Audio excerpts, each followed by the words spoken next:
I'm very disciplined about this whole thing. That comes from experience, I'm sure. It does. It also comes from eating way too much of them, as I have been known to do on occasion, because they really, really are good. I am so jealous. I cannot tell you how jealous. And let me just go ahead and say, Reba was amazing. Aaron Tippin was crazy good. Sammy Kershaw was a little under the weather. Colin Ray is amazing. So far, so good. We're going tomorrow, so we will not be here tomorrow. I am going to try to do one tomorrow. It's just not going to be at 4:00. It will be earlier if we're able to squeeze it in. If my husband can fill in with the baby for me. So more on that later, because at 3:30 we have tickets to go see Sarah Evans. So that one's tomorrow, and I am taking the baby, and he is going to have strawberries for his very first time. Yay, happy baby. And he will go to the Strawberry Festival for the first time. The first of many. You're right. All right. He will become so I guess you could say he's the Strawberry Prince. He can be the Strawberry Prince. If you guys will repost this space out for me, so we can get more people in, we're going to go ahead and get started. It's 4:00, and where we left off was with SAIC. And if you remember, we're kind of going through, which is ironic, of course, because of God's timing. We have been going through some of the CIA front companies, and it just so happens that Data Republican posted a comment asking, hey, what do these things have in common? And of course, Booz Allen was one of them. And I responded back because they are ones that I've come across with some links and stuff to say basically they're all CIA fronts, or they are places that are legitimate businesses but have a relationship with the CIA where they embed CIA agents in the legitimate business, like Ernst & Young, so they can spy on other countries and corporations from inside of multinational companies. So obviously all of our work has paid off. It gets, and I am not going to lie, you guys are going to see. And I hold for one moment. I just want to double check. Can everybody hear the Colonel? Can you give me a quick thumbs up if you can hear the Colonel when she's talking? Can you guys give me a quick thumbs up? Anybody? Because I'm seeing people disappear out of the space, and I'm thinking that it's not working. Yeah. Can you guys give me a thumb? Okay, you can't hear it. Okay. Well, I'm going with that. All right. So, obviously, hey, Silk Purse, who just signed in from London over on Rumble. I do want to tell you guys that you are going to hear or read some comments from me in the next few days. That is going to sound like I am very frustrated because on occasion, I'm human and I get frustrated. It gets very, very frustrating because someone just said, I can't even remember the guy's name. Hold on, because I do want to point this out to y'all. So good guy. I'm not saying anything about the guy himself. Derek Evans, who I followed for a while. He ran for office. He was a January 6th person. He posted several hours ago that says, listen to Data Republican who does amazing work. We have sitting members of Congress that are actually sitting on NGOs right now. They vote for in Congress for more money for themselves. This needs to be exposed. And I'm like, I just wanted to like ram my forehead into the wall. And of course, I respond with FFS. I exposed over a year ago when I found John McCain at the IRI under the National Endowment for Democracy funding regime changes with the CIA while sitting on the Foreign Affairs Committee, who is supposed to oversee the CIA. He was in Ukraine orchestrating a coup in 2014 as the chair of the IRI. Graham Romney, they're all there, and was doing that while running for president. I mean, we've talked about this for a year. Very, very frustrating, guys. I'm just going to be quite honest with you. Very frustrating. Um, so we will keep trudging ahead, though, because obviously you guys have done an amazing job of finding these posts. I don't see half of these posts. You guys do. And you at me on them so that I can then respond to them. So, and I will definitely respond to them. Not necessarily right away, but I see all of them. And I go through all of my mentions for that reason, because I don't want you guys feeling like you're wasting your time when you don't see me respond to something. And obviously, sometimes you just do that so I can see it and there's no response necessary. But on things like that, I'm going to respond. And hopefully, we will educate people along the way. But again, you are going to see some frustration there every once in a while. All right, let's get started. SAIC stands for Science Applications International Corporation. It is not considered a private military corporation, but it is considered a private intelligence company. And SAIC was founded in 1969. Now, keep in mind what's going on in 1969. This is right after Nixon is elected. And remember, as they get started, Nixon is going to be the one that is paid by multiple international corporations to overthrow governments. And that piece of the puzzle is very important when you look at what SAIC is doing. Now, also very interesting is in 1969, they still had not discovered all of the shenanigans that was going on inside of the CIA. Now, there were news items coming out, but not to the extent that is going to happen in the middle of the 1970s when the Pike Commission and the Church Commission happens and they discover about the heart attack gun and the assassinations and all that other stuff. So SAIC is set up prior to that. The guy's name that founded it is J. Robert, J is an initial, Robert Beyster, Beyster, who happens to be a nuclear physicist.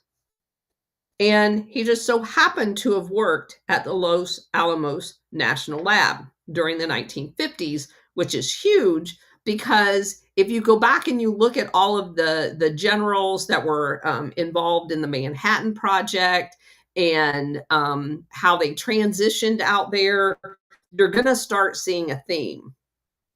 From the beginning, Beyster promoted a business plan in which SAIC would market its then tech wares to one very exclusive client, the US government.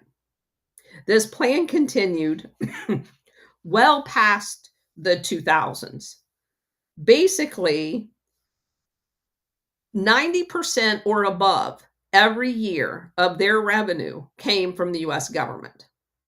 So they were proportionately a bigger contractor to the US government than Elon Musk. To manage this, SAIC has always aggressively recruited the people that work inside the government in order for them to come work there. It's a revolving door. On its board was people like William Perry.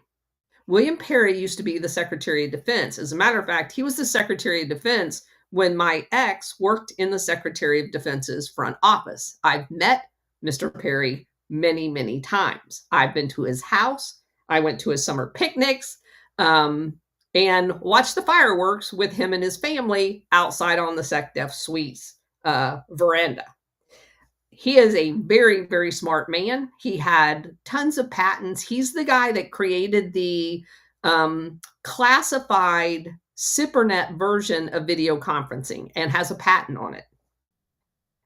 Melvin Laird, Robert Gates, who also, all three of those guys were Secretary of Defenses at one time. And Robert Gates obviously has the dual distinction of also being the CIA director. Other members of the board includes General John Thomas, former head of Army Intelligence, William Black, a 40-year NSA employee who rose to be the deputy director of the NSA after leaving the NSA and going to work at SAIC. He goes back to NSA as the deputy director. That's how fluid the relationship is between SAIC and the US government, specifically the intelligence. John Deutsch, former CIA director, and Bobby Ray Inman, also a NSA director and deputy director of the CIA. Again, just one swinging door.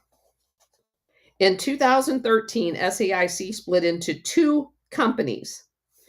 This is where it gets good. One kept the name SAIC. The other one became Leidos, Leidos.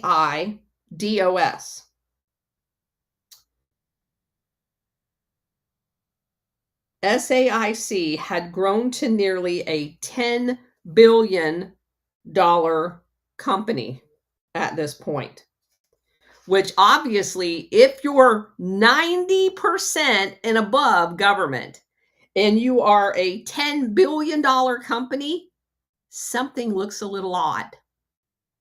Something looks really, really odd. And that is the reason why they split. So they also use the split to pretend like they're not related to each other. So you go work over here with this name, and we're going to go work over here with this name so we can cover both sides of everything. Sound familiar? The new SAIC would take on government IT services, while Leidos also retained $6 billion worth of the former SAIC's assets. And the new SAIC, like SAIC 2. So we have SAIC 1, which was the original company. Then we have Leidos and SAIC 2. SAIC 2 got $4 billion of the assets in the breakup or split, and Leidos got $6 billion. So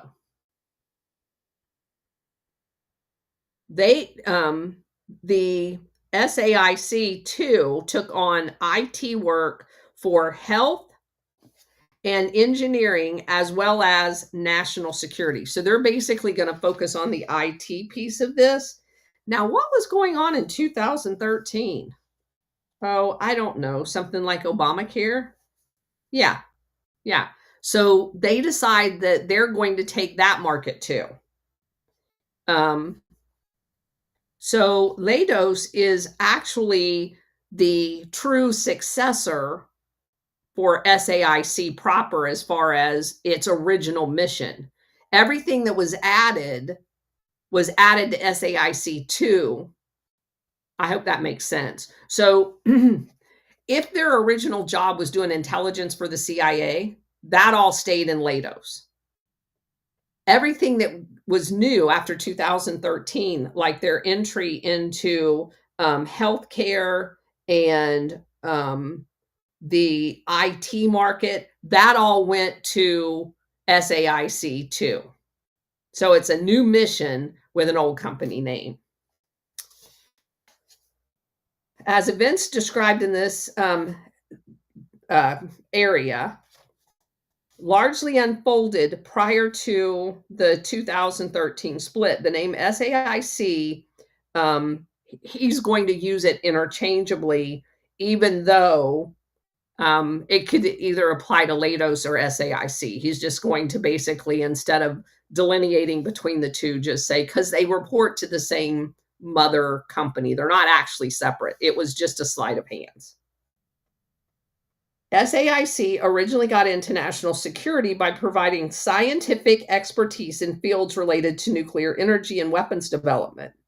But as with DynCorp, its focus began to change around 1990. Because remember, we're going to change from the Soviet Union boogeyman to the terrorist boogeyman in the 1990s. Therefore, it began specializing not in conventional weaponry, because that's blasé. We're now going to focus on intelligence gathering and analysis, because that's how we get the bad guy, except for we can never find the bad guy. They're going to switch their emphasis from high-tech weaponry to information technology, because that's about the time that we enter into the information war.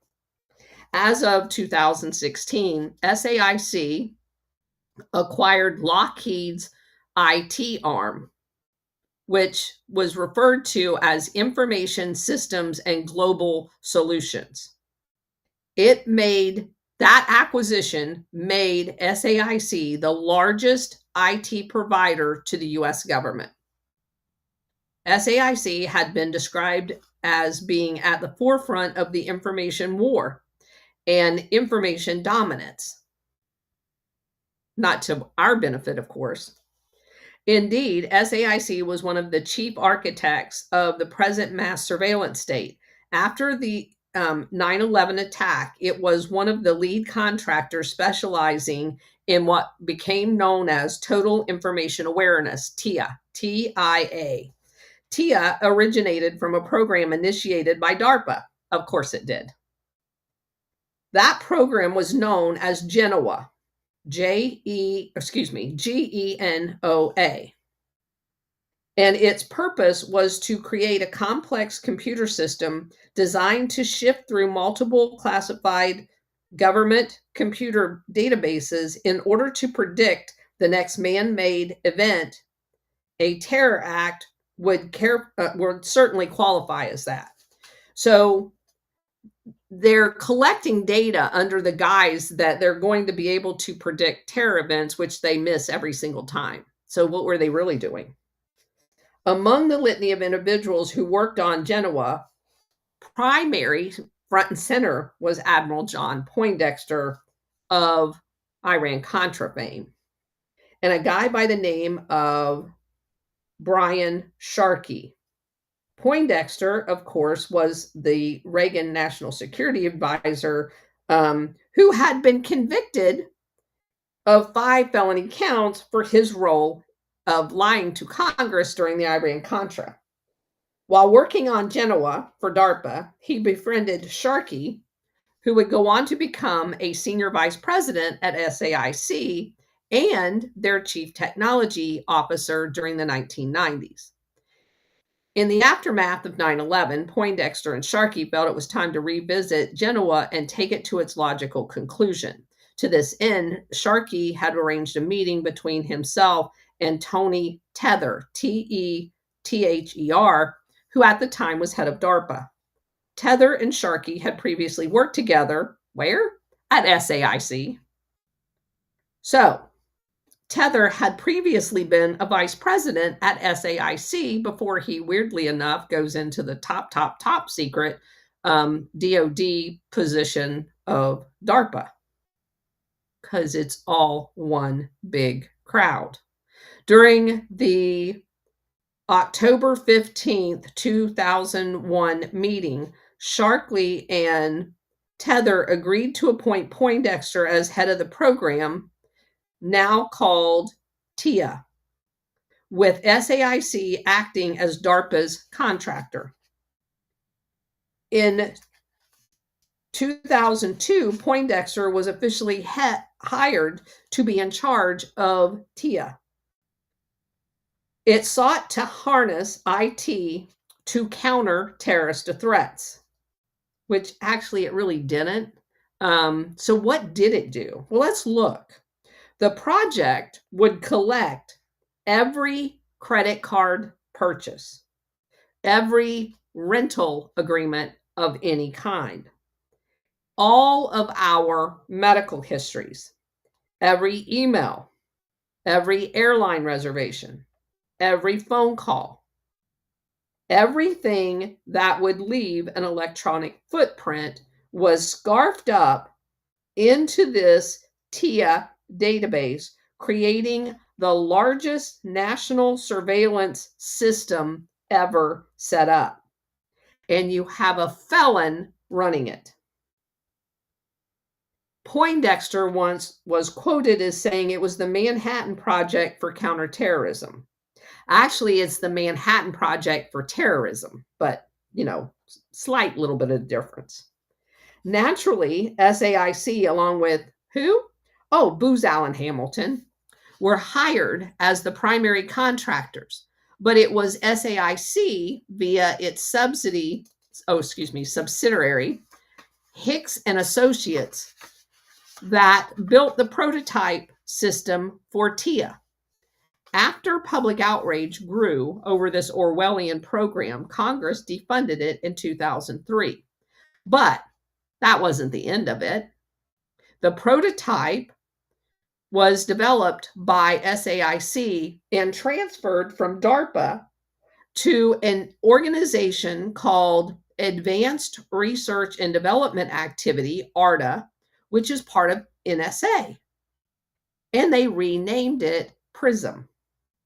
The NSA covert electronic surveillance and data mining program that was exposed by Edward Snowden. TIA became PRISM and then got exposed.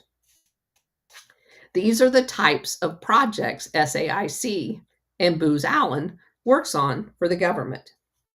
SAIC has also been engaged in non-lethal weapons and remote viewing in its never-ending search for the next defense contract. But nothing made it rain quite like the second Iraqi war, which SAIC's fingerprints were all over. The reader will recall that the principal rationalization was weapons of mass destruction. In the years leading up to the invasion, a relentless drumbeat emerged that Saddam Hussein had them, and SAIC was at the forefront of these efforts. During 1998, David Kay, K-A-Y, a UN weapons inspector in Iraq after the 1991 Gulf War, testified before the Senate Armed Services Committee. He alleged that Saddam remains in power with weapons of mass destruction and that military action is needed. At the time, Kay was the director of the SAIC's Center for Counterterrorism Technology and Analysis. So the guy that's going to make a killing on war and more studies and more contracts is the one that starts the rumor that Saddam Hussein has weapons of mass destruction. Over the next 4 years, Kay and others linked to SAIC hammered away at what a threat Saddam Hussein was. Another person participating in the charade was Wayne Downing, D-O-W-N-I-N-G. He's a retired general and also worked closely with Ahmad Chalabi, C-H-A-L-A-B-I. While sitting on the SAIC board of directors, Downing would insist that Iraqi exiles, such as Chalabi, was ready to take the war overseas. Downing would have, in theory, been in a position to know. SAIC had been tasked the paymaster for the Iraqi exile community as part of a government contract of $33 million. And I have to stop right here because I want you guys to understand this is a pattern. Okay. So we go to war, and let's just go back to World War II because we've talked about this ad nauseum on many different shows. The quote unquote exile community, like the Cubans, like the Croatians, like the Romanians, like the Ukrainians, everywhere the CIA sets up a paymaster. The paymaster of this immigrant population pays people to basically act as assets for the CIA, either as interpreters, or they'll set up a fake company and go back and do business in their foreign country, so they can spy on them. If the CIA doesn't like them, well, they do it even on the ones they like. But you get the idea. So everywhere we go and displace a bunch of people and bring them in, the CIA sets up a paymaster for that immigrant community and uses our money to put them on a payroll to use them as assets. That's what I just described here. So this Chalabi guy is one of the assets that was displaced during the first Iraq War into the United States that the CIA is using. And this is saying that SAIC got the contract, because the CIA doesn't want to be seen doing this, to pay these people to be CIA stooges. The exile community was brought together in a Washington, D.C. suburb where SAIC paid their living expenses and support money, just like we did with the Cuban exiles in Miami. In the aftermath of the U.S.-led invasion, many of these exiles were appointed to the Iraqi Reconstruction and Development Council, which the U.S. envisioned in filling many crucial government jobs post-Iraq. SAIC even arranged to fly these exiles to their new jobs after they set up a fake government in Iraq. When no weapons of mass destruction materialized, the Iraq Intelligence Commission was established by George W. Bush in 2004. The commission investigated the intelligence breakdown of the claim that they knew was fake. So what was the commission really doing? Because they're the ones that started the rumor. Naturally, SAIC was never mentioned as a culprit from the commission. The corporation was in no doubt aided by the fact that at least 3 of the staff members on the commission had ties to SAIC.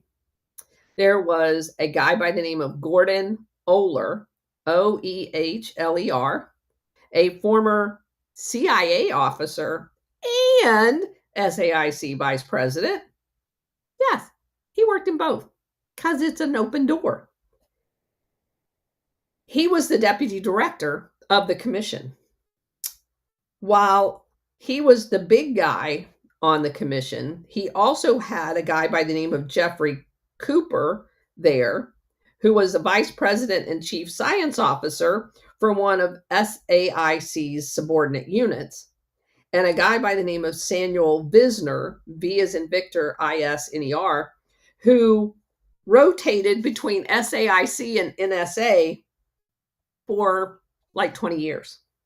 While Visner was serving as chief of the Signals Intelligence Program for the NSA in the aftermath of 9/11, that missed the entire thing to include all the SIGINT fingerprints, SAIC received a $280 million contract to develop an eavesdropping program for the NSA. But they already had one that they couldn't figure out who the terrorists were. So we're going to spend another $280 million coming up with another one, so we miss all of the future ones. And after that contract was done, Visner then went back to SAIC who had just got the contract from him as the senior vice president. It seems clear that SAIC was at the forefront of psychological warfare operations during the onset of the war on terror. In addition to the corporation's relentless propaganda blitz that linked Saddam Hussein to weapons of mass destruction, two other psyops were happening around the same time. One involved the short lived Office of Strategic Influence. Its acronym is OSI, not to be confused with the Office of Special Investigations, OSI, in the Air Force. This one's completely separate. This entity was set up within the Department of Defense in October of 2001 with a mandate to engage in perception management in targeted countries. This effectively amounted to a massive propaganda campaign that the DoD began engaging in. Before the OSI was shuttered in November of 2002, about a year later, SAIC had been involved in the program to feed disinformation to foreign press on its behalf. Fake news. It is possible that SAIC's work for the OSI never ended even after the entity had been closed, because they just move it around. In 2003, the New York Times reported that SAIC had been awarded a $300,000 contract from the Pentagon to study how the Pentagon could design an effective strategic influencing campaign to affect the war on terror. This may have been a continuation of that same. It's basically the same thing anyway. Elsewhere, SAIC was contracted to provide much of the same services in Iraq. A week prior to the invasion, SAIC was awarded a $15 million contract, which ended up ballooning to $82 million within a year, to establish a free and independent indigenous media network. What the hell? So the CIA, US government, is setting up a quote unquote free and independent indigenous media network that we're paying for. So how free and independent is it? As a part of this contract, it was also tasked with training a cadre of quote unquote independent journalists. Thus, the foundation became the Iraqi media network that was paid for by the US government as a free and independent media. Oh my gosh. So basically, it began producing propaganda for the Pentagon. I'm shocked. It was also referred to as the Voice of America because all it did was espouse US talking points. It became a tool of the Shiite majority to promote a relentless anti-American message in countering that message. So we made them more radical by harassing them with pro-US fake media by calling it free and independent. Given SAIC's role in promoting the false weapons of mass destruction narrative in the lead up to the US invasion of Iraq and its work on behalf of OSI and the Iraqi media network, it seems evident that their psychological warfare kept going. Stephen Hatfill, Hatfill, like all good SAIC contractors, cashed in on the Iraq gravy train. In late 2001, he was commissioned to build a fake mobile bioweapons lab that the famed Delta Force would train with in an effort to help the outfit locate weapons of mass destruction. Reportedly, this was not the only non-functioning biolab Hatfill developed for Special Operation Forces either. He also helped design a similar non-functioning lab for the Army Special Forces to train with in an unidentified Western state as well. While little is known about Hatfill's work with the Special Forces, the lab he built for the Delta Force to train on would gain infamy in the wake of the US invasion. In the aftermath, the search for weapons of mass destruction was on. The US, in conjunction with its partners, was looking everywhere. They created an Iraq survey group to carry out this search. Its chief was none other than David Kay. Wait a minute. David Kay of SAIC is leading the group to find the weapons of mass destruction that they lied about? Oh, that's so cool. All right. Over the course of the investigation, Kay and his team stumbled upon a tractor trailer that bore remarkable similarities to the lab, the fake lab, the Hatfield set up for the Delta Force. Kay immediately hailed the trailer as the smoking gun. So wait a minute. So they built a fake lab after they built a fake story. And then they find the fake lab and come up with another fake story that the fake lab is real, trying to make their fake story real. I hope you guys are following along. Okay. And afterwards, there was a lot of speculation that that's the whole reason Hatfield was there, is to basically do exactly what he did. Okay. But by the time the US forces were entering Iraq, Hatfield was knee-deep in a scandal that would repeatedly be used as a pretext for the 2003 invasion.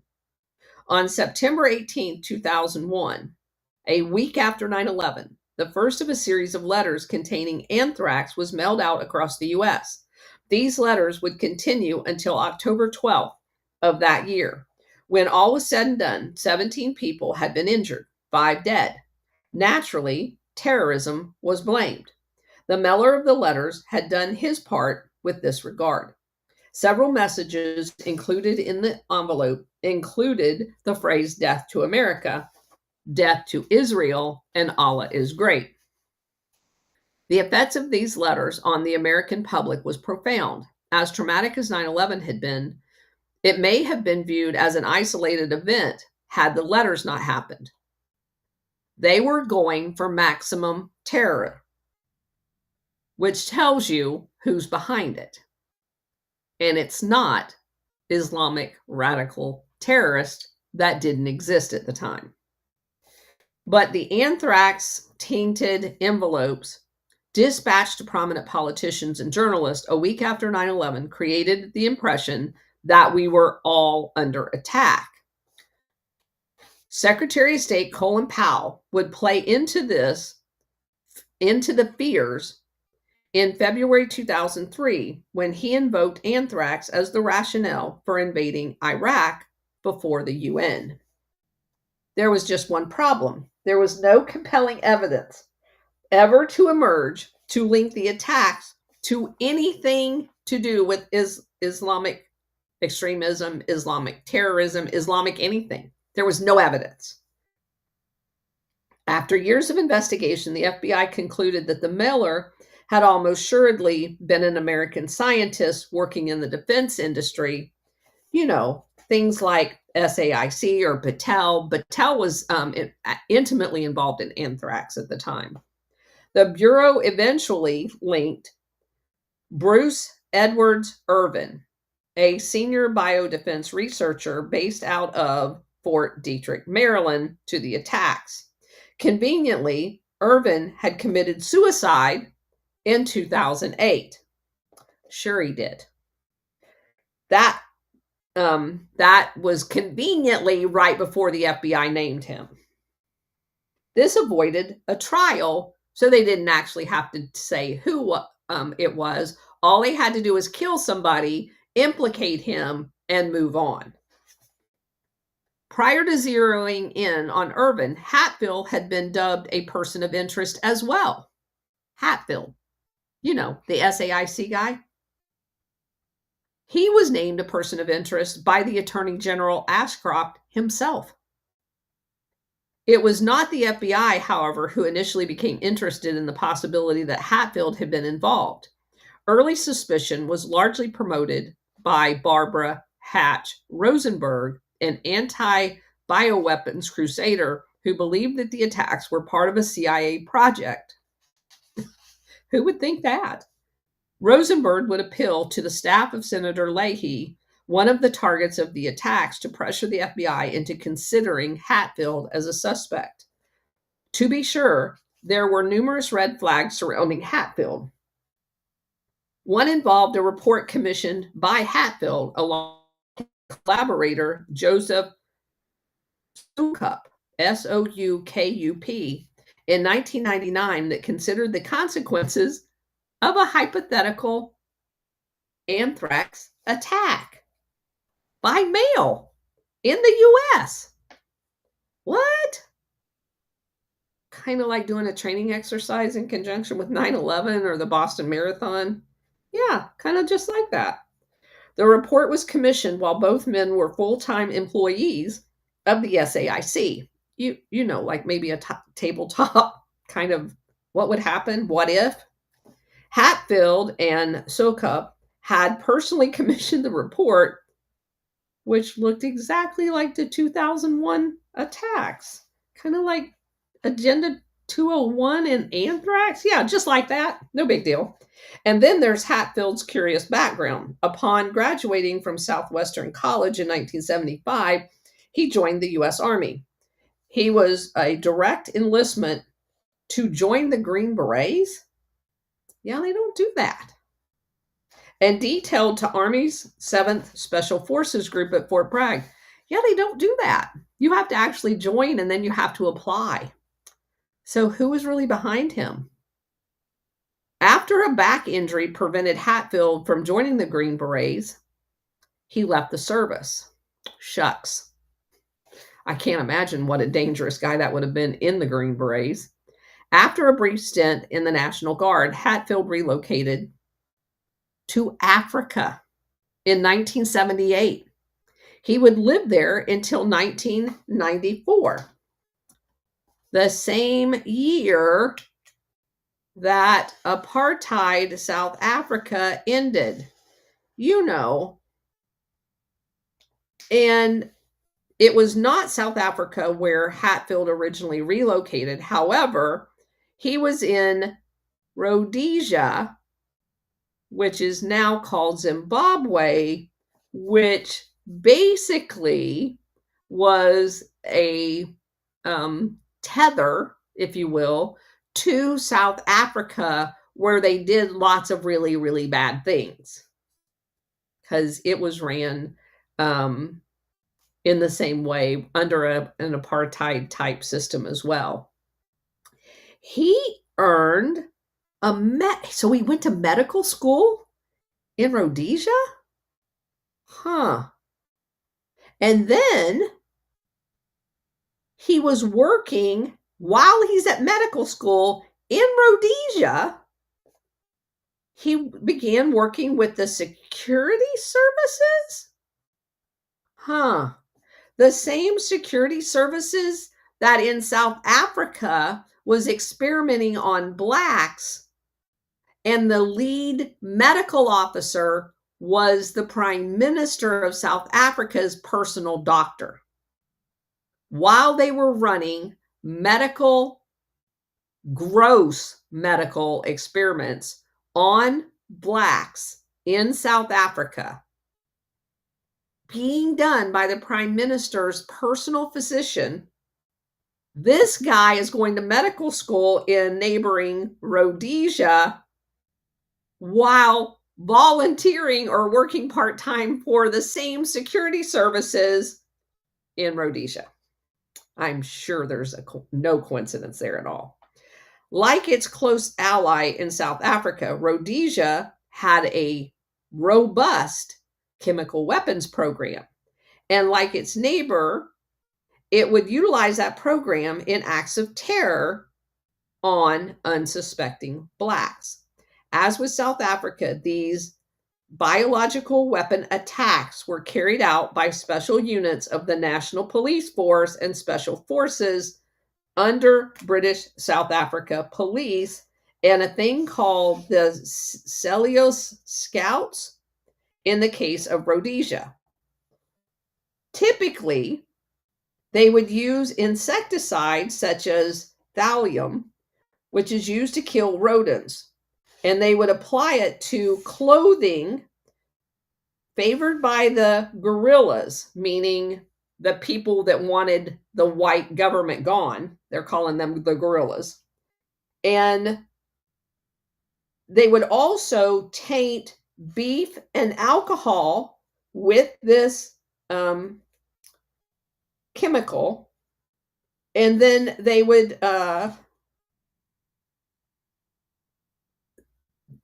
mount an effort to disturb the chemical so that it would then react in the clothing and kill the people wearing the clothes.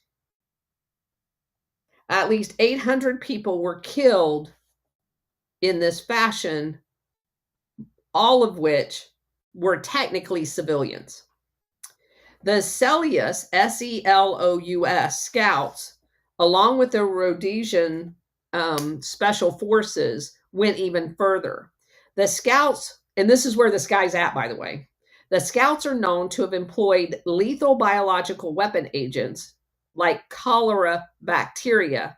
On several occasions, they would contaminate rivers near where they knew people were camping. The Celious Scouts were also asked to disseminate anthrax, but declined, supposedly. The Rhodesian, but we know they had it in the country. The Rhodesian special forces then stepped in and delivered anthrax bacteria by dropping it out of aircraft around Plumtree near the border with Botswana. Lovely, lovely. So he's over there using anthrax as experimentation on Black Africans. There is dispute over Stephen Hatfield's military service in Rhodesia. On his resume, Hatfield claimed that he was a member of the Special Forces Rhodesian military. But in a note to his Missouri high school newspaper, he alleged to have been a member of the actual Celious Scouts who was doing these medical experiments. While Hatfield's service in Special Forces was never confirmed, it does now seem certain that he was a member of the Scout program. It is confirmed that he worked in the Special Branch area. As such, it is likely he participated in these programs because they were ongoing the entire time he was there. So that created a big stir when it was discovered. He allegedly claimed to have received training from various components of the South African Medical Service, which again is the service that was running the massive experiments in South Africa proper. Also, there is a special operations unit of the South African Medical Service called SAMS that worked closely with South African Special Forces and was commanded by Wouter, W-O-U-T-E-R, Basson, B-A-S-S-O-N. He headed a thing called Project Coast. The SAMS, which is the medical service, and especially the special operations component, were deeply involved in Project Coast. No direct evidence links Hatfield to that Project Coast, but he was doing basically the exact same thing in Rhodesia.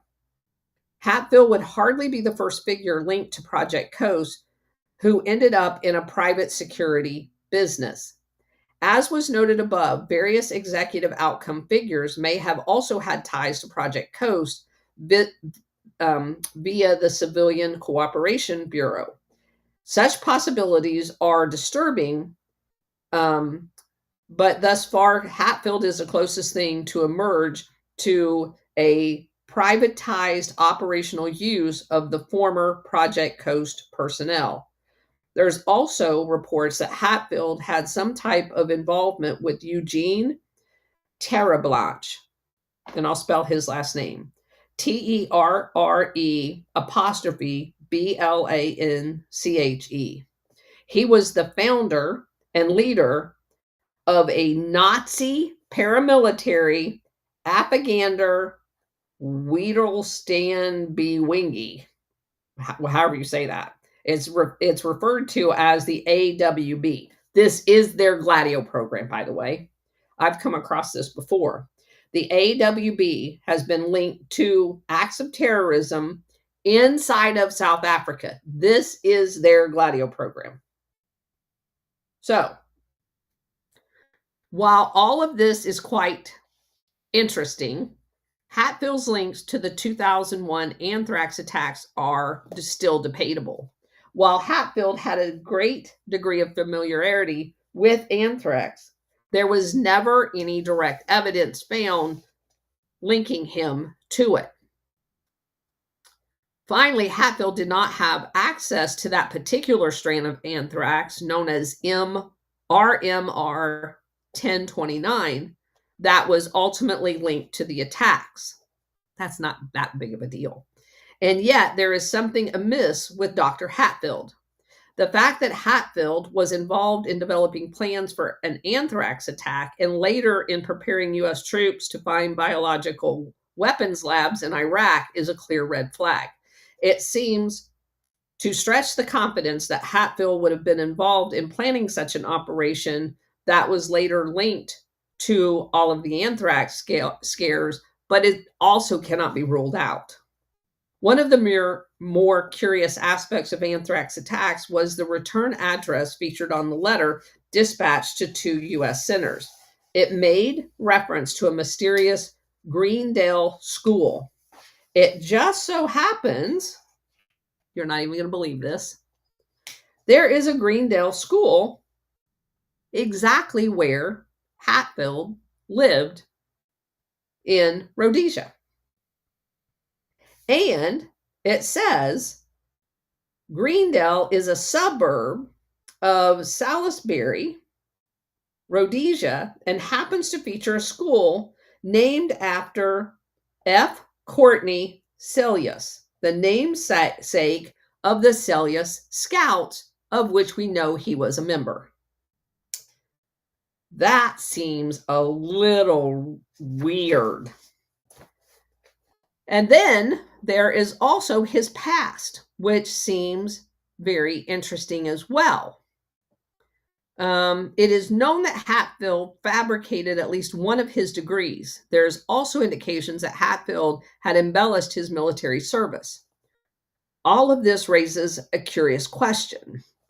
How exactly did a man like Hatfield get a security clearance to work at Fort Detrick and later SAIC? Because he's a known liar. Much of his work involved highly classified material, and yet no one seemed to be interested in the fact that he had all of this weird stuff going on, which means all of the weird stuff was CIA, and they all knew about it, and that's the reason why he was hired into the organizations that he was hired into to continue the CIA work. There is no other way around that.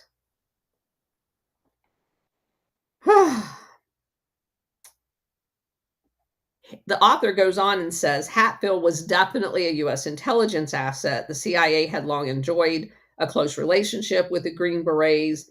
And obviously, when he couldn't get into the Green Berets, they just found a different way for him to do the exact same thing. Because had he been able to get into the Green Berets, he probably would have been sent over to Africa to basically do the exact same thing, only in the form of a Green Beret. But they just had to come up with a different ploy in order to get him the same training. Hatfield would return to the U.S. in 1994 when apartheid ended because Project Coast had to be dismantled. At a minimum, his movements would have been of great interest to someone in the U.S. intelligence because he would have been deemed a fucking threat. You've got a U.S. citizen going to medical school experimenting on blacks. So if you actually were an intelligence agency, you'd have picked that fucker up at the airport, right? That is how you know how corrupt the CIA is and that they're behind all of this stuff. They would have never, ever allowed somebody like that in the United States had he been not one of their assets. Because he's the very reason you have an intelligence agency, so you don't allow somebody like that to wander around innocent civilians. So, I'm going to go on for just another second so we can wrap this piece up because obviously, this is very personal to me. This is the fucking shit that resulted in me having to take the 5 series of anthrax. So we're going to go finish this up because this whole thing just pisses me off to no end. So, what are we to make of SCIC's relation to the 2001 anthrax attacks? While there is no hard evidence that the corporation had a direct link, there is at least the employees of the persons of interest that were attached to SAIC, to include Hatfield. Because Hatfield had worked at the Fort Detrick facility prior to coming to SAIC, and the company knew exactly what he had been linked to and what he had done in his past because it was on his resume. Many of the false reports linking Iraq to the anthrax attacks also originated with members with ties to SAIC and the Fort Detrick lab itself. A linkage SAIC itself was desperately trying to convince the American people of during this time, in the fact that it was a link to Iraq, not them. And then there is the disturbing indication that many of the attacks themselves were politically motivated. The 2 U.S. senators targeted, Tom Daschle and Patrick Leahy, were both Democrats who had questioned the hastily introduced Patriot Act. Media outlets were also a frequent target, such as the New York Times, New York Post, the tabloid National Enquirer. Legendary news anchors Tom Brokaw and Dan Rather all received letters. Many of them published were what this guy calls a centrist. None of those people are centrists. They're all CIA assets, which is why they were sent these letters. Rupert Murdoch's media empire, then doing so much to pimp out the war on terror, was spared. And this is a conscious effort by the CIA to do this. This is how they project what they want people to believe. So all of those people we just named, to include Rupert Murdoch, they're all controlled. So as long as you have the proverbial left and right, and you eliminate the right and you focus on the left, then you can make it seem like it's coming from the right. This is all part of the psychological operation. So it says then, and this guy falls for it, the inescapable conclusion is that they had a dual objective. That was to further the narrative of the West being at war with Islam and to silence any possible dissent at home, which is true as far as the actual quote unquote anthrax attack. No doubt potential critics of the Bush administration's handling of 9/11 was given pause when they saw the anthrax attack, which of course is the terror psychological operations being ran to get you to shut up. All of this was no doubt quite useful to SAIC as it embarked on its propaganda blitz to launch the Iraq War. As such, there's clear indication that SAIC was employing terrorism as a means to achieve a political agenda, not unlike the fascists that conceived the strategy of tension. Bingo. All right. And he goes on to say that the strategy of tension, of course, was to bring about a military dictatorship. And in the case of 9/11, you don't necessarily have to have a military person sitting in the White House in order to form a dictatorship, because that's basically what the Patriot Act did. It made us all prisoners of the state. It's just the hologram of you not realizing you're in a cage. So The terror attacks that emerged in September and October of 2001, the DC Beltway sniper also began his terror campaign in October, solidified the perception that we were under attack. This perception, likely not confined just to the public, but increasingly embraced by the political and journalistic class as well. Something was needed to shore up the national defenses and therefore, and to quiet everybody. And therefore, you had this terror campaign of three different pieces that was mounted and deployed. Beyond this, there are traces of the guerrilla revolutionaries in SAIC's approach to how they worked. The concept of the TIA, the Total Information Awareness System, for instance, has been likened to the French proponents of the guerrilla revolutionaries. Two of the leading theorists was French military officer Roger Tinguer and David Galloulou. Both emphasized the need for extensive intelligence on a populace in order to control it.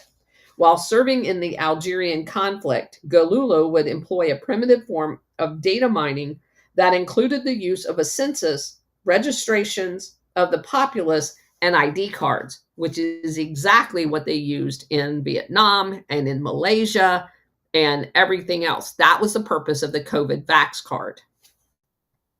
It allows you to intelligence gather on a larger population, even a hostile one, to control movements and provide security services in order to thwart anyone that opposes you. The three aspects of this process is clandestine organizations, action, psychology, like psychological warfare, and terrorism. At first, the guerrilla warfare proponents believed that clandestine parallel hierarchies were essential to the doctrine's principal objective, namely the conquest of the people. These clandestine organizations were crucial towards exerting social control, but also offering an alternative to existing governmental institutions. SAIC itself, largely a clandestine organization, little known to the general public, frequently operates through mysterious contractors. And it certainly offers an alternative to the government. So it's basically saying it is the alternative government being set up to run these operations through private contractors and even clandestine organizations, like a shadow NSA. Increasingly, this network is not even in the shadows, but it has expanded to include the intelligence community as well. Curiously, SAIC is also a key corporate sponsor of the Association of Former Intelligence Officers, an equally mysterious network that has considerable control over U.S. intelligence community. Far more striking, however, are the hints of the psychological piece of SAIC's efforts with the Iraq War. There's two distinct aspects of this. Thought reform being one of them. It is directed at particular individuals and mass propaganda directed at group. While there is little compelling evidence of the thought reform piece of this, there is a lot of evidence on the mass propaganda piece of it. They used press, radio, conferences, demonstrations to unite the masses. And curiously, the revolutionary proponents frequently referred to this as intoxication, as if it's like a poisoning, that they're poisoning your mind. In practice, this meant the dissemination of false or fake news to targeted groups to paralyze them so that they could not influence others.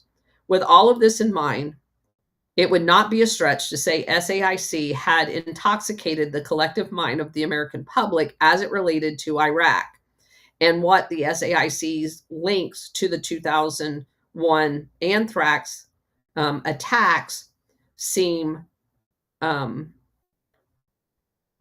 likely. Terrorism was a key component of the revolutionaries, as it was the strategy of tension. If indeed SAIC is involved in this, there is a clear pattern of the technique being employed by that organization to a brutal effect. All of this raises very unsettling implications for the future of our nation. Yes, it does. Like grossly so. But anyway, that finishes up that chapter, or that part. So we can open it up for questions. Apparently, we were under attack in the beginning, and people were not able to come in. However, somehow or another, it remedied itself. Just letting you know. But a lot of people were migrating back and forth between Rumble and here. And since Stellar's not here, I just have to say, rat bastards! The rat bastards! They need to get absolutely defunded and disbanded to the winds on her behalf, because the whole time you're saying this, all I could think of was, man, I'm glad Stellar's not here. This would just blow her head up. Which it does every time we go through it, you know? It was evil, evil, evil. Yeah, I have to admit, when I read this a couple of weeks ago, I had to like put the book down and go for a walk. There were so many people that were vax injured as a result of anthrax, myself included. And it has an evil, insidious way of destroying your body. And to know that basically what I just told you is the US government developed anthrax, sent somebody, paid, whether it was contractor or direct, sent someone over to experiment on blacks in Africa using anthrax, and came back and used it in a terror event domestically in the United States, and subjected, as a result of that, a untold number of US military members, because what that did, by using it, it then gave the impetus for the military to mandate the anybody going to the AOR to fight that war had to take the anthrax series of vaccines, which are 5 different shots. Because I was at US Central Command in a deployable headquarters, everybody assigned to US Central Command had to take that vaccine. And now afterwards, because again, you never think that the government that you're willing to die for is going to experiment on you. If you go back and actually look at the research that had been done on the anthrax, it was as experimental as COVID. The entire thing was bullshit.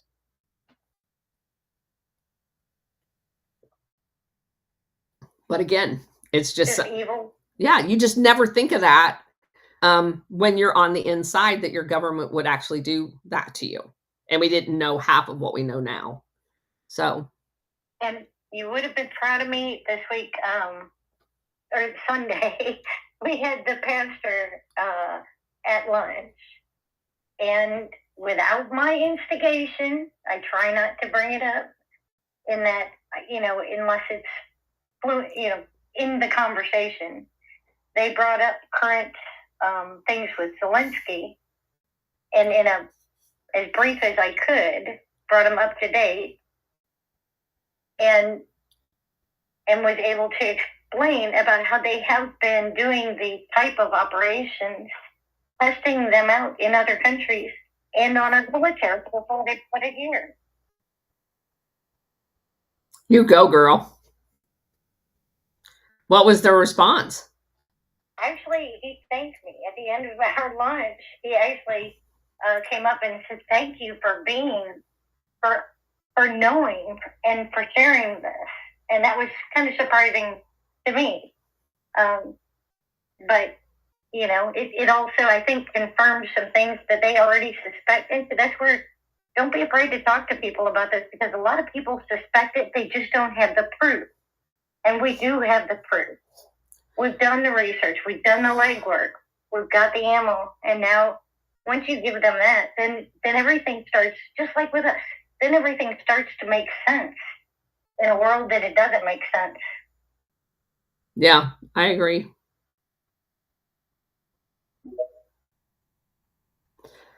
Yeah. And what people now have is they have that uneasy feeling that something's not right. They just don't know what it is.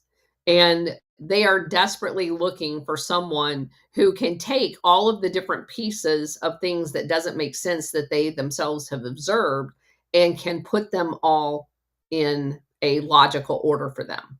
And I honestly think that is the grace of going back and having done the research into Operation Gladio is it does make order out of chaos because you can now have a plausible explanation for everything that you're seeing happening. Carrie, go ahead. Yeah, Colonel, do you remember who was the head of the CIA when you got the anthrax vaccine? I do not. I can look it up real quick.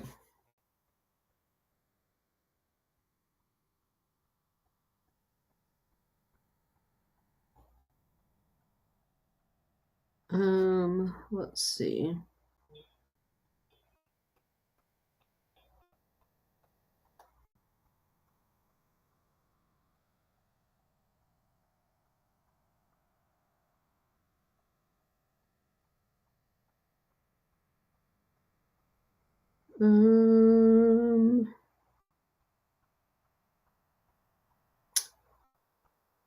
Well, it wasn't actually the CIA director. Let's see, because they reorganized it after 9/11. Because Porter Goss, who is his own problem, was the first actual director. So I don't know. I'll have to go back and look because I think they called him something else prior to that. Anyway, anybody else got anything? Alfred? Hi, Colonel. Can you hear me? I can hear you just fine. Hi. Thanks for all the work you're doing. I really appreciate it. I've learned a lot. It's a little confusing because it's a lot of moving parts and stuff, talking about the whole global international thing. I'm noticing, I have actually two questions. I'm noticing on Facebook that since what happened in the Oval Office, I think was that Thursday with kicking Zelensky out of the White House, or was it Friday? I don't remember, but whatever. Okay, I know, it's such a monumentous event. I couldn't believe, for me, it was just like, I couldn't believe what I was seeing. So great. Anyway, Facebook just blew up with all this propaganda, just an immense amount of propaganda. And it just seems like this massive amount of, they have to be fake accounts. They're asking for donations for starving kitties in Ukraine and all this crazy shit. And all these people are like, oh, I donated, you see hundreds of, and so I've been kind of arguing with people stupidly, I guess, online. But, I had a basic understanding from listening to you about what happened with Scorsese or Scorsese, Otto, Otto Scorsese, yeah. Yeah, and they installed him in Ukraine, and he started creating terror units. And I just would really like to deepen my understanding. And I know you probably talked about this specifically, but, as I say, this stuff kind of gets confusing, right? Okay, so they didn't actually install him. So this is during World War II, and it's a very important point. And thank you, Al, for bringing this up. So he was working in the Hitler's intelligence area under Reinhard Gehlen's leadership. He was basically Reinhard Gehlen's Gladio trainer. Only then it was called werewolf units, remember? So it's not even Gladio at this time. This is during World War II. It's 1942. They're going east. And as they go east and they go into the Soviet Union in Eastern Europe, and they start knocking over Romania, Hungary, Czechoslovakia, all of those, to include Ukraine. They are setting up, and that was Otto Skorzeny, and he had several people that worked with him. They're setting up stay-behind units along that route in case the Soviet Union pushes the Germans back into Germany. They will have their stay-behind units in order to spring up behind the Soviets and take them out. That was their plan. And Otto Skorzeny was working inside of Ukraine specifically, and he trained Stetsko, Bandera, what was that guy's name? Lebed. All of the senior people in Ukraine. And basically what they had done is tricked these people and saying that you're good, if you want to fight for us, we will give you your independence from the Soviet Union after we defeat them. And so what that did was Stetsko, Bandera, and Lebed, all of them kind of vied for, they wanted to be in charge of Ukraine when it became its own country, because it had never been its own country, contrary to what everybody says. And so they went about massive extermination of people to show Otto Skorzeny, Reinhard Gehlen, and Hitler how maniacally evil they were in order to impress them. So the death count under these people, literal Nazis trained by Otto Skorzeny, was horrendous into Poland, throughout Ukraine, just massive amounts of slaughter. Primarily Jewish people, but there were a lot of Polish people as well, because they didn't give a shit. They were just looking for dead bodies to impress Hitler. And if you fast forward to today, the remnants of the Stetsko versus Bandera hierarchy of competition for Nazi primacy inside of Ukraine still exist. It is played out today by the Azov Battalion versus the Right Sector movement.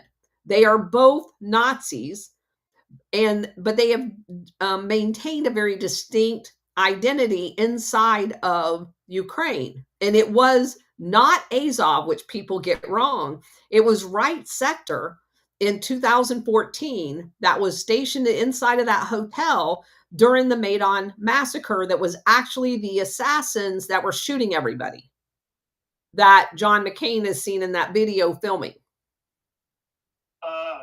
So is there a good reference, like a good book that I could maybe read to try to understand this better? Well, the playlist on Rumble. So I went through it, but it's extensive. So I mean, do a personal microscope. Like I read the Empire Never, the Black Sun Never Sets on the Black Empire and Gladio. So there isn't one book, unfortunately, Alfred. I have gotten the information I just gave you from a whole bunch of different books. And it's a compilation of tidbits of information. Like this guy probably, this Strange Tale guy, probably did the best rendition of Otto Skorzeny going there and training them. But if you look at like the World Anti-Communist League, where it talks about the history of Bandera and Stetsko, because they formed the basis of the Eastern European World Anti-Communist League in the immediate aftermath of World War II, it goes into a little bit of the detail there too. But again, that's the problem with Operation Gladio. It has taken me now almost 80 books in order to formulate what I just said to you, because there's little bits and pieces of all of this scattered everywhere. Maybe you could write a bestseller. Maybe I could. I don't want to. Somebody, Castle Grams just said Clayton Morris just did a shout out to Operation Gladio on Redacted News. So y'all need to go to Clayton Morris and everybody pile on, telling him to contact me. His wife follows me on X already. So how is the CIA? The CIA became involved in 2014 when they used the right sector to create terror and create the coup and overthrow the government. Is that the? So the CIA, with all of their different elements, the National Endowment for Democracy, USAID, all of them, a whole of government approach, in 2013 show up in the Ukraine, and they start training in order to, in anticipation of the Ukrainian voting wrong again, as they did in 2004. Because see, they've already overthrown Ukraine once in 2004 because they voted the wrong way. So they are anticipating the same exact thing happening because some of the same players are running for office.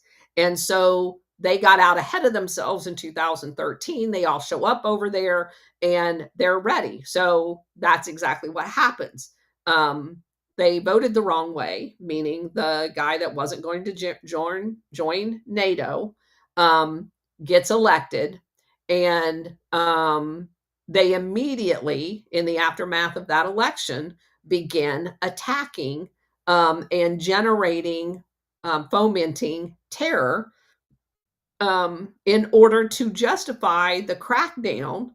And they're wanting the president to declare martial law. They're wanting him to attack the rioters in the street and unleash the military so they can blame him for doing that. He refuses to do it. So they just have to start shooting people. Okay. I actually have another question, if it's okay. Sure. So what happens if the U.S. leaves NATO, in your opinion? Well, we will no longer be associated with the world's largest terrorist organization. Actually, in many respects, NATO will cease to exist without the United States. It will be no more than the EU.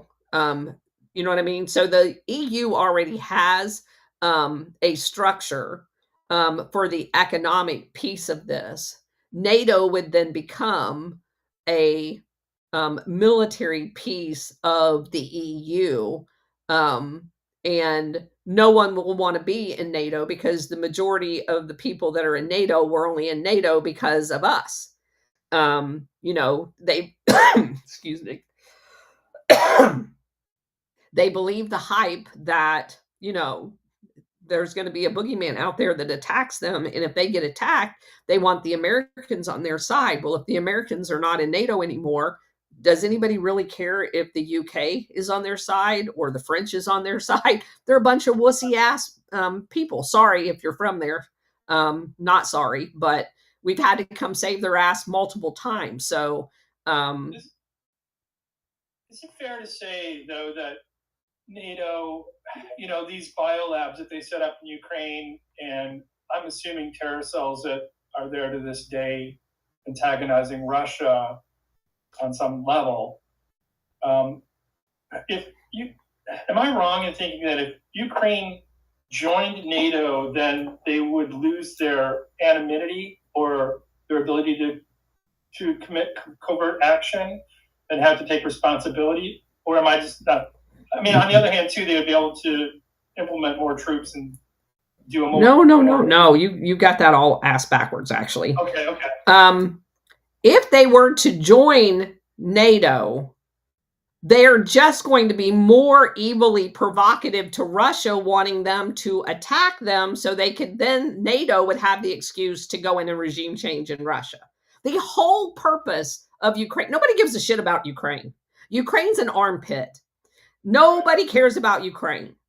They care about Russia. They are going around Russia's border and taking every single former Soviet property and westernizing it in order to take in the border areas where they always set up their Gladio cells to launch terror attacks inside of Russia to destabilize Russia. Because in order for them to fulfill their destiny of dividing Russia into a Eastern and a Western section to create their pan-Europe and their pan-Asia concept, Russia has to be captured and it has to be divided. And so their entire impetus of Ukraine is the last nail in the coffin of surrounding this Russia in order to destroy it. I see. It's really interesting what's happening on Facebook, like the day after that meeting, because I am seeing like just so much propaganda. It's crazy. It's ignorance. Next day, yeah, within 24 hours. Well, in one way, it's ignorance because people don't know enough about their. These are sponsored ads. No. I was going to say that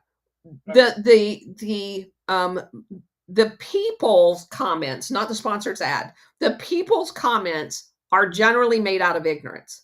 The propaganda allows for those people to remain ignorant. If it wasn't for the propaganda, the people would have access to real information. Voices like mine would get heard.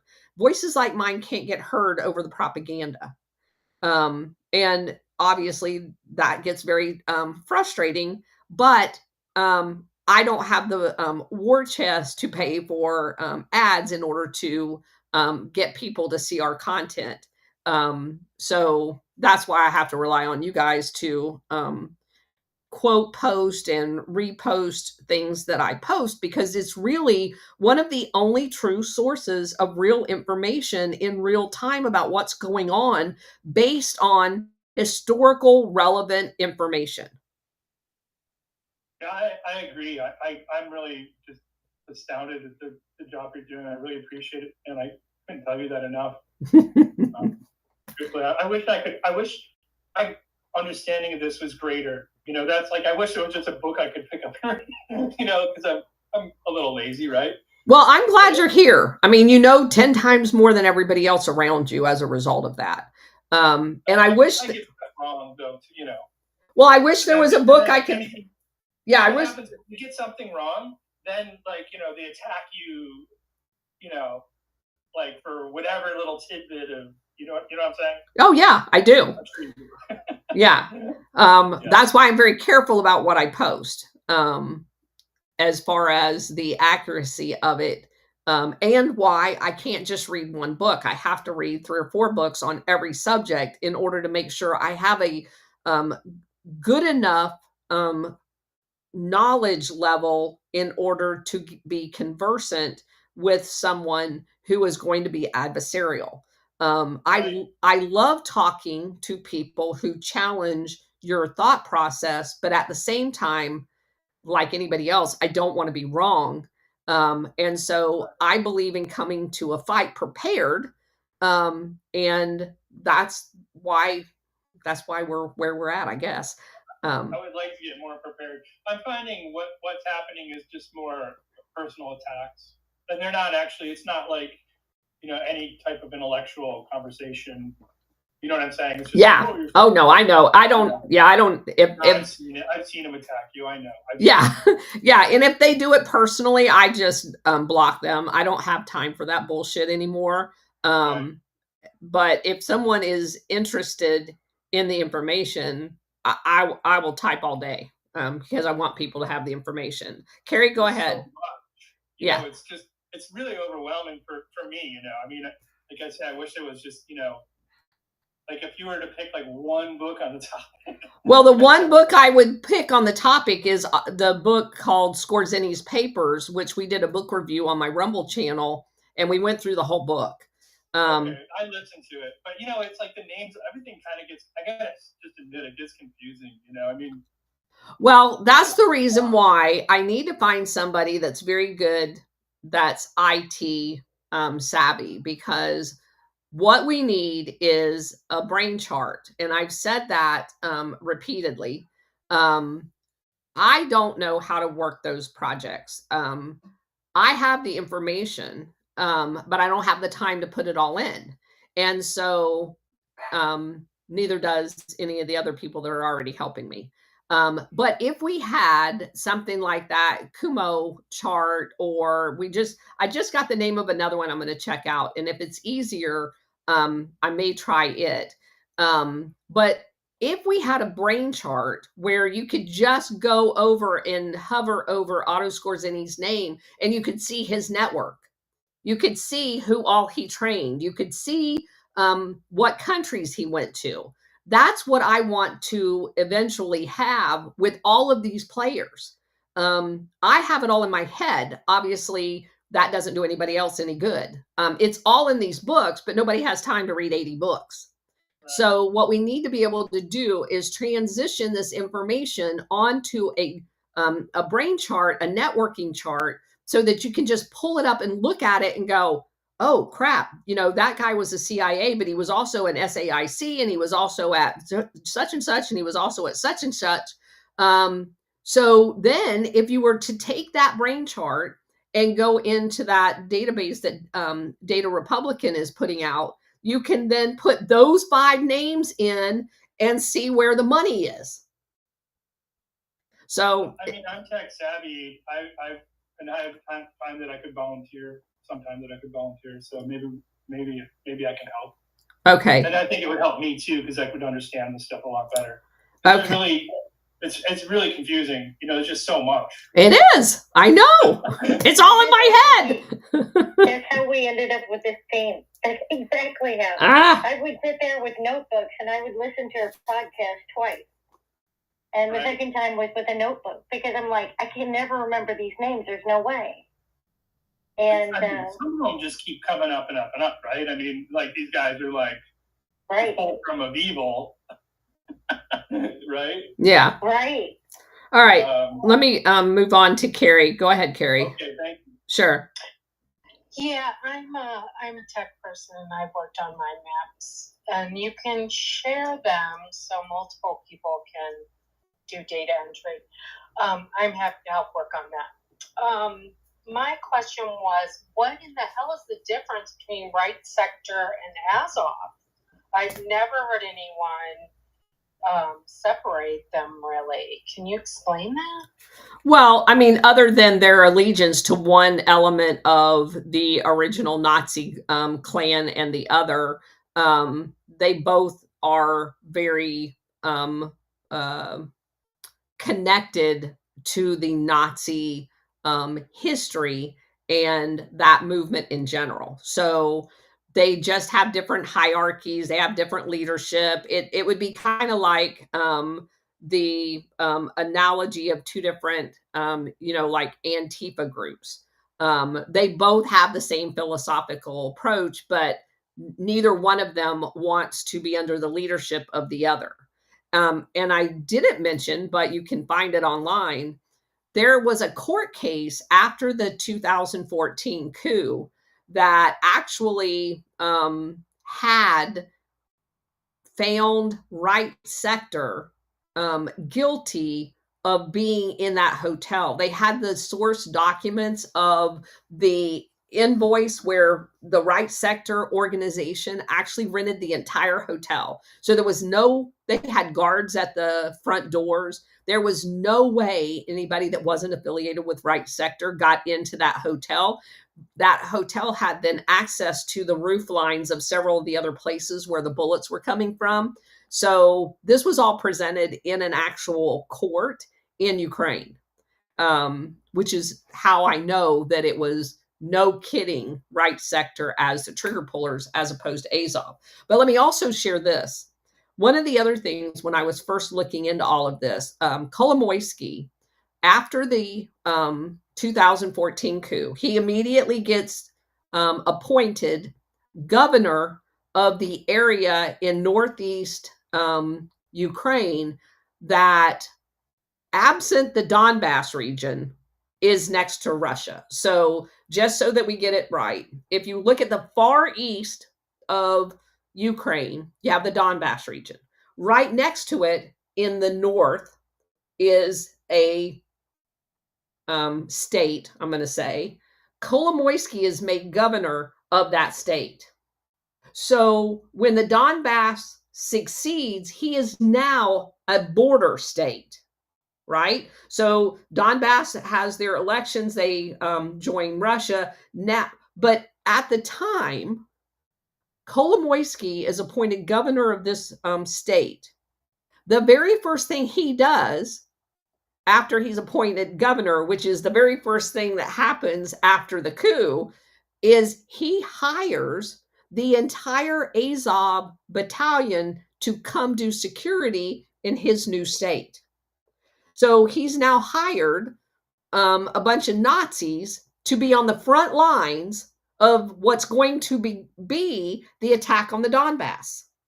Now, if you know all of that, and then you read the New York Times article that came out about 6 months ago that admits that the CIA, immediately after the 2014 coup, went over and set up approximately what they referred to as 20 underground facilities, i.e., like gladio cells, in which to provide intelligence and other capability to the fighters in the Ukraine involvement into the Donbass. Now, without saying it, what they're saying is these cells of CIA was aiding and abetting Nazis to attack the Donbass region with intelligence and weaponry and everything else.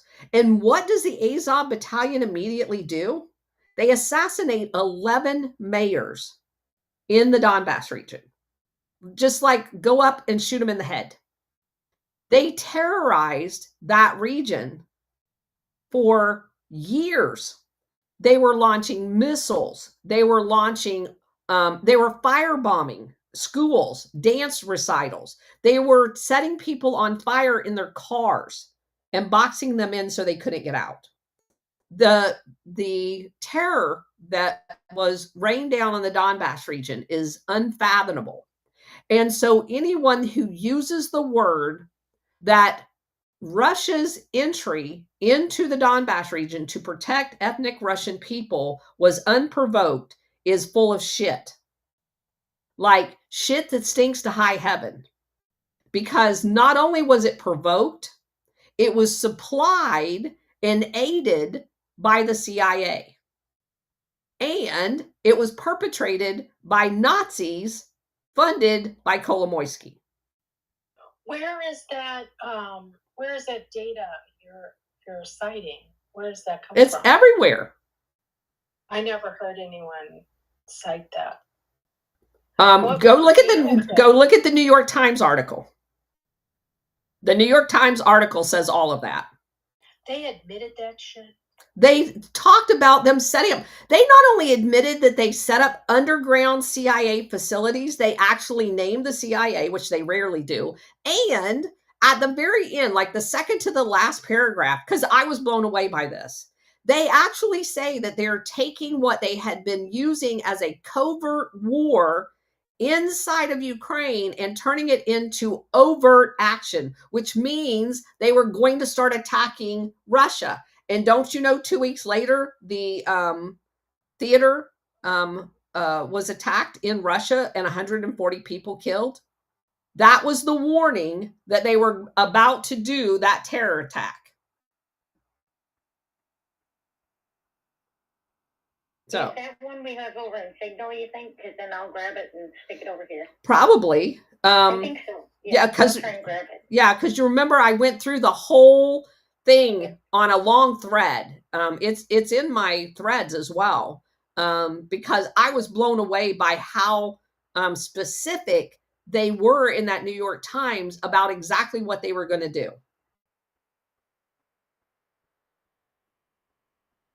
So, anyway. I'm in shock. I'm in complete shock. Well, I don't know why, after all the shit we've uncovered, Carrie, you would be in shock by that. No, that they are admitting it, honey. They all admit it eventually. Yeah, they let the stuff out like 30 years later, but this is pretty quick. Yeah. And that's a good point, because we've had people in the past bring up, well, how can you cite an article when we know that the news is a propaganda tool? eventually they are forced oftentimes into a position where they have to report the actual news. So it's just generally back page and doesn't get any press.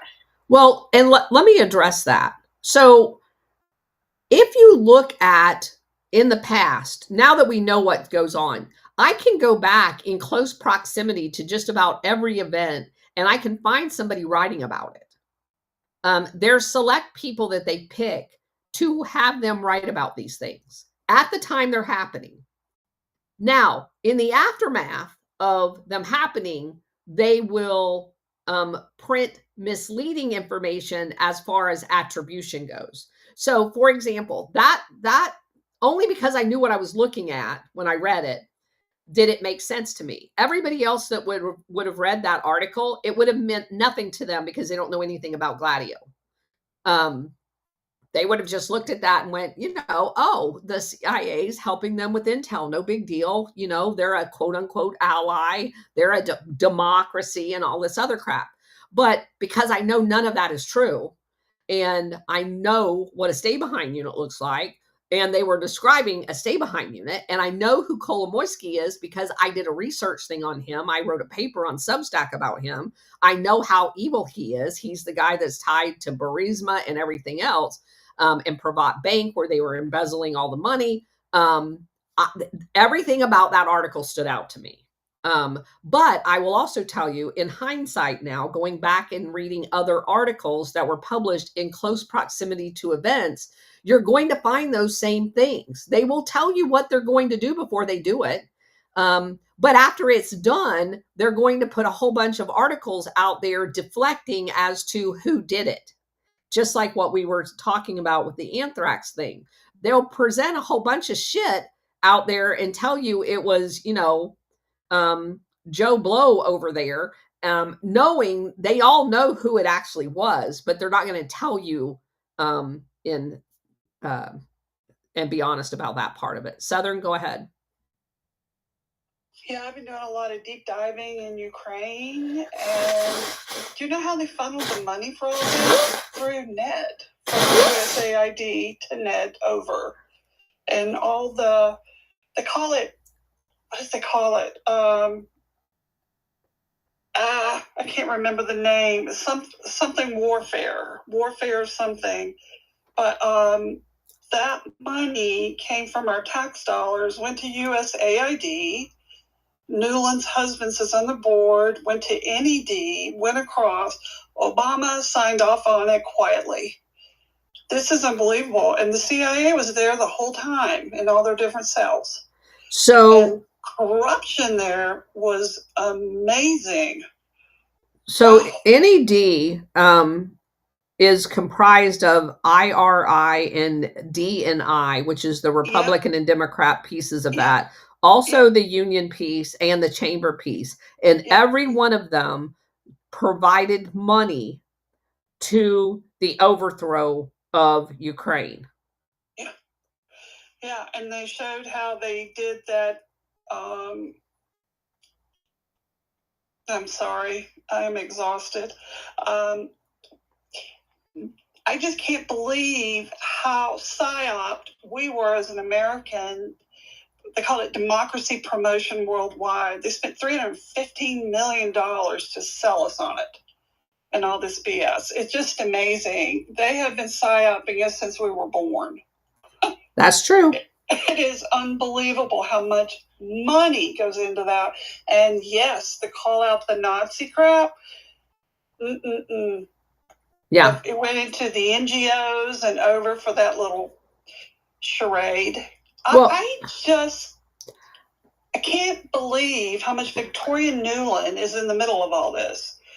But you're just talking about Ukraine. This is everywhere. This is in Slovakia. It's in Georgia. It's in every single Romania, Hungary.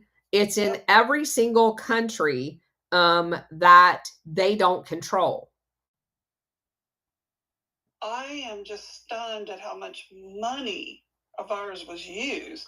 And the sad thing is, Europe could care less about Ukraine and the people there.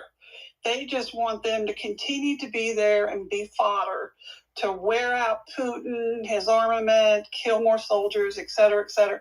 They don't give a crap about Ukraine people. It's stunning to me. And you're just talking to me. about the money that you can track that was appropriated funds. Mhm. You're not talking about the covert drug money, weapons money, and human trafficking money that they also use in conjunction with that. Absolutely. And we can also tie Pritzker in there. He's from Ukraine. He put a state pension fund into Privat Bank. Took him 5 years to get that out. They never wanted that out publicly. Right. And Pritzker is the money behind Obama. Yep. Coming out of nowhere to run. Yep. Obama's got very dirty hands, but somehow, how is he so protected? Because he's It's CIA. Unbelievable how they protect him. You cannot dig on him. Well, It's because he's completely made up. He's a hologram. His mom was CIA. His stepdad was CIA. His dad was CIA. His dad actually worked as part of a USAID project and was educated as part of a CIA program from Kenya. So his entire life is made up.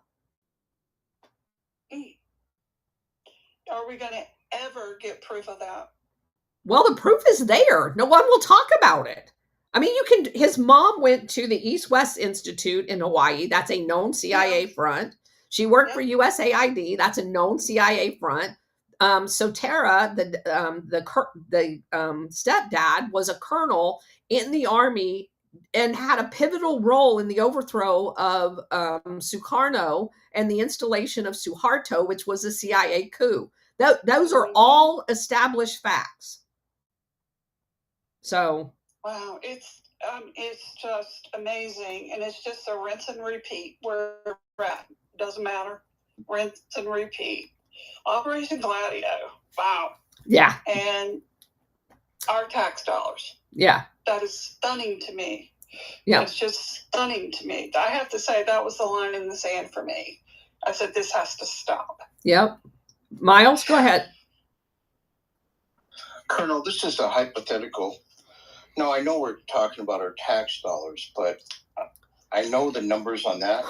So if there wasn't like the fiat dollar and the central banks, would the level of death and destruction be at the same level without utilizing the fiat dollar? No, because you can't print. If you had gold-backed dollars, you wouldn't be able to make money out of thin air. And that drives a lot of this, which is why that had to happen before you could turn this whole machine on and go into, the aftermath of World War I, World War II, and then the Cold War.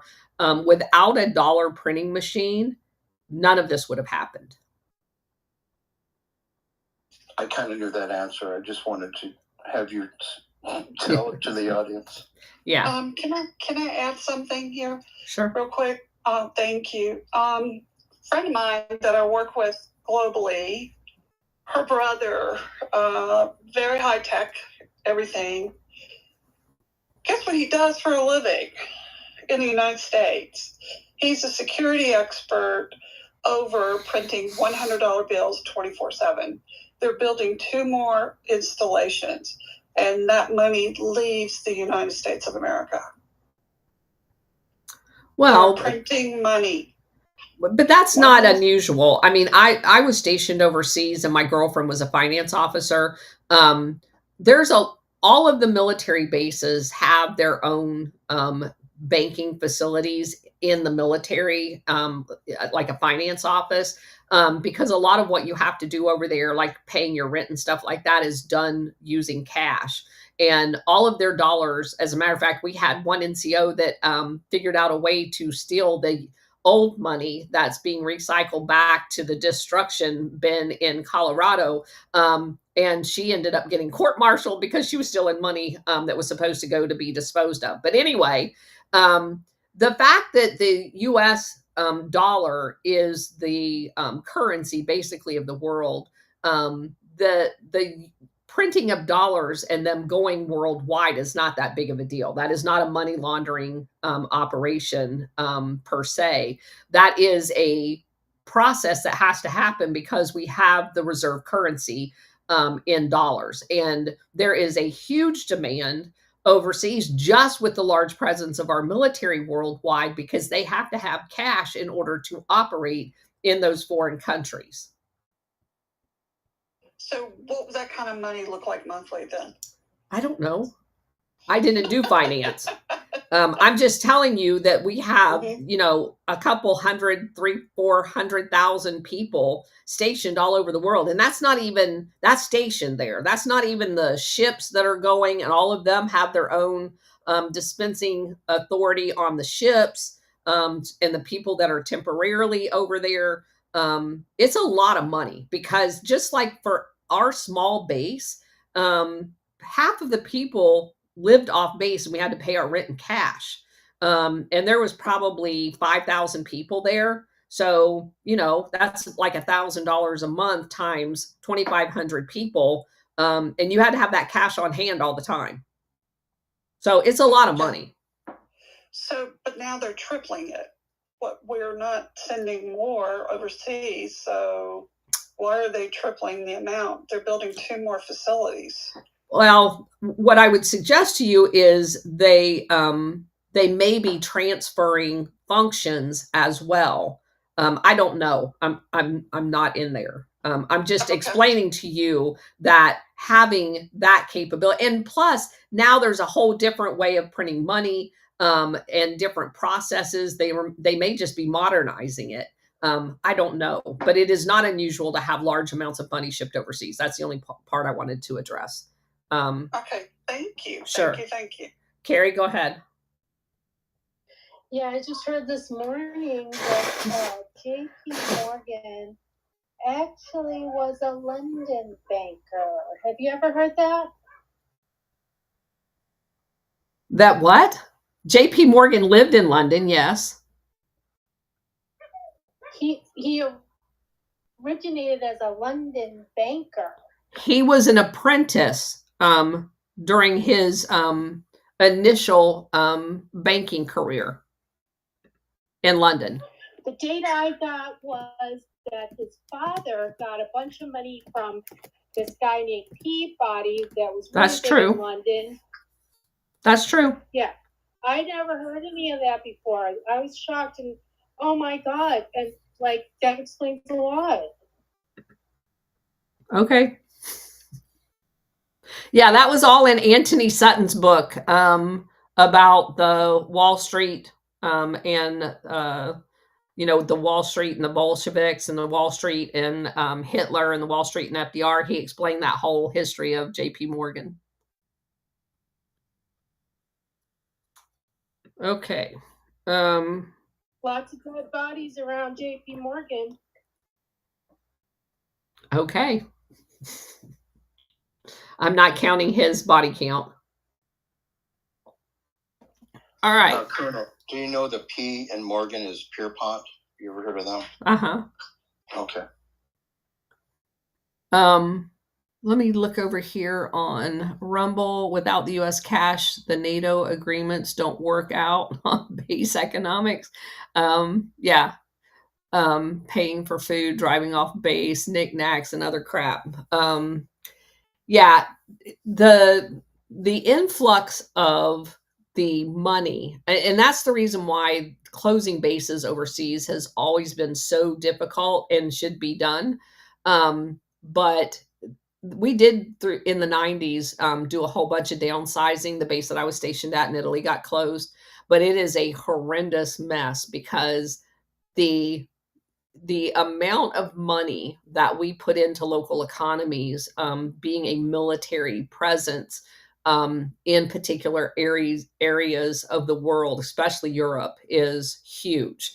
It is a driving force. As a matter of fact, if you go back to the small little town that I was stationed in, and they have like pages on Facebook that show pictures and stuff like that. I mean, it was financially devastated after that base closed.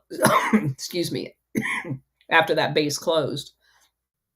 And I was just talking to someone who was from, this is a very small town story, at the Strawberry Festival, sitting eating my strawberry shortcake. The guy sitting across the table, and everybody talks to everybody because it's like a small, county fair kind of environment.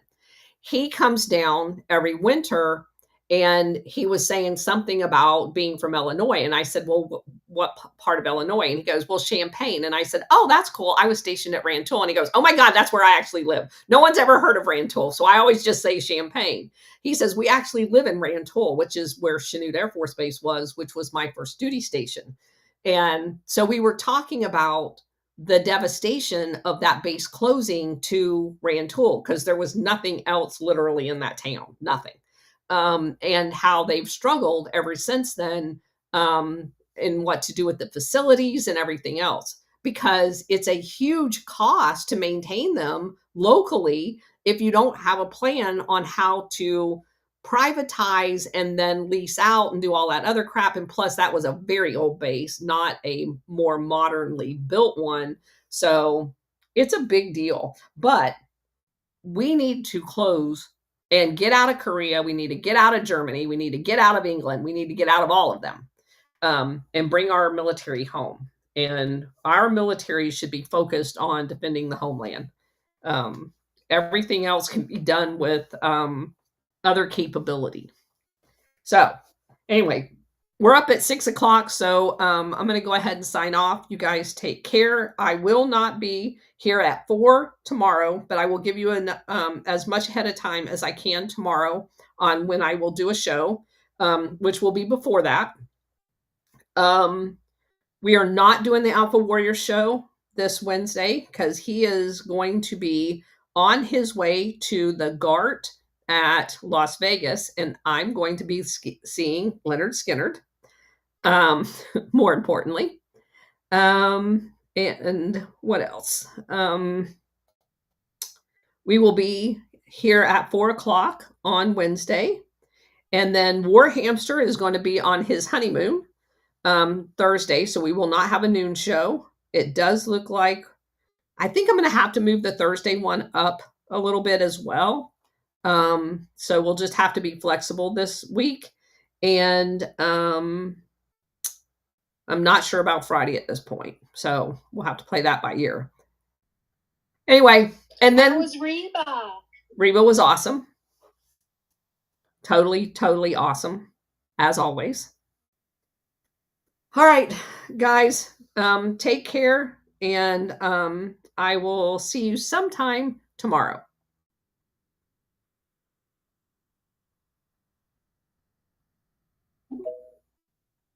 All right, guys, thanks for being here. See you tomorrow.